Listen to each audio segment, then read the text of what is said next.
Hey there guys, this is 88 Shadow Angel here once again, and today I'm bringing you the final vid in the Perturabo Primarch series. And yeah, you can see he's all done. Now at this point it's been quite a while since video part 2, which was the finished build. And it's because it's taken me a while to kind of get how I wanted him to look, kind of thing. So more like how to bring the silver up a bit more so it's not so flat, as well as the chevrons and the bits of armor, as well as trying to make him look stand out a bit more from the Titan crashed on his base. So I didn't want to go with white and blues, and I wanted to stay away from a few more of the more typical colour houses. So to talk about, I'll start with the base. So I chose to go with one of the free blade colours, and I've gone with the dark green with like brass edging or bronze edging to kind of dull it down quite a bit. I've also made it look fairly well beaten up, so it's obviously been dragged down through the wars or through the battle.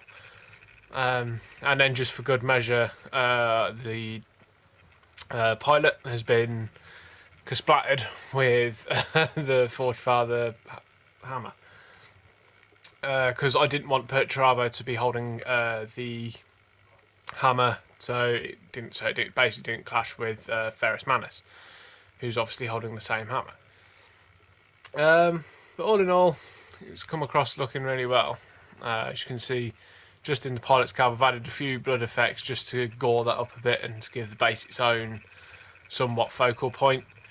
So now if I take you in a bit closer to show off the big guy. So I've gone with the fairly typical colour scheme for Perturabo because it's the only one I really know him to be in, which is lead belcher for the base armour, which has been null oiled and then brought back up using rune fang steel on the edges to really bring the silver back, and to give it that quite nice metallic shine, as well as obviously giving him that really cool Iron Warrior look. The chevrons are something I was going to have, or the hazard stripes, if you're used to calling them hazard stripes, were the things that gave me quite a bit of trouble because I'm no good at painting yellow. So I've sought help from a few friends who can, like Black Legion Brascar and Samwise UK Painting, I believe it is, or Samwise UK. To give me a few tips on how to do the yellows and chevrons in general. If I can, I'm going to just get a bit more. So I absolutely love the small bits of detail on this model. There are some really, really beautiful bits, like the ammo feed belts, the boxes on the back. Now what I've done differently with the head on mine is that I've added like a brownish hood just underneath the wires, so it gives him like somewhat of a skulled cap to separate some of the wires from his flesh, and it also doesn't mean it all merges into one. There's a nice dark intermediate colour to break the two apart. I've gone really simple with the wires as well, so they're not too overpowering, but you can obviously see that there. The guns, I've added a bit of area I'll just go with area effect on the end of the barrel. So I've blackened the end of the barrels and highlighted them up so it looks like they've been used quite a bit. The golds have been fairly heavily highlighted because I didn't want them to look too gold. I wanted them to look more that kind of silvery scuffed gold, considering how much he does in terms of machinery and mechanics. I've also gone with the dark blue as well for the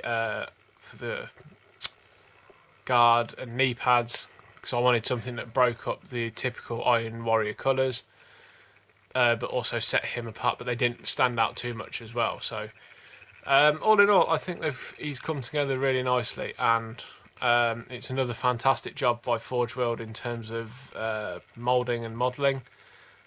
And yeah, so there you go, guys. As always, any questions you wish to have or wish me to answer, then please feel free to ask them down in the comments below, or even send me a message over on Facebook or wherever.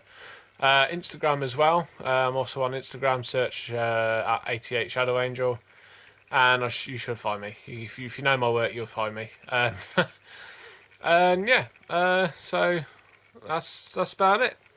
I suppose all in all, next Primarch to come up obviously is now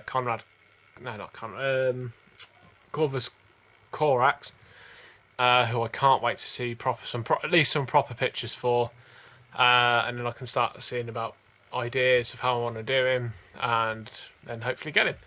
And yeah, so I'm going to leave you with that, guys. This will fit somewhere there. So I shall catch you again later. See you later, guys. Stay safe. Have a good one. See you later. Bye.